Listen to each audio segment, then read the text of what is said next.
Цифрлық трансформация.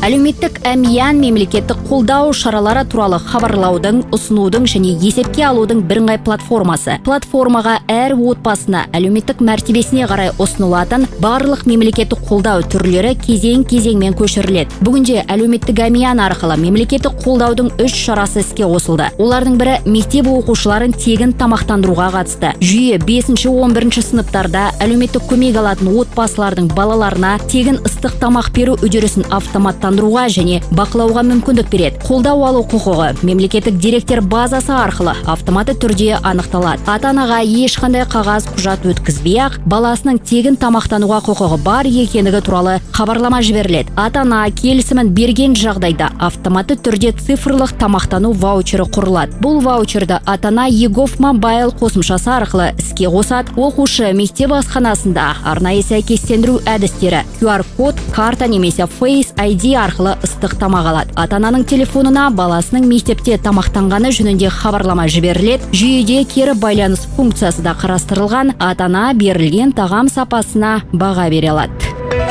Ролик Қазақстан Республикасы Мәдениет және ақпарат министрлігінің тапсырысы бойынша дайындалды.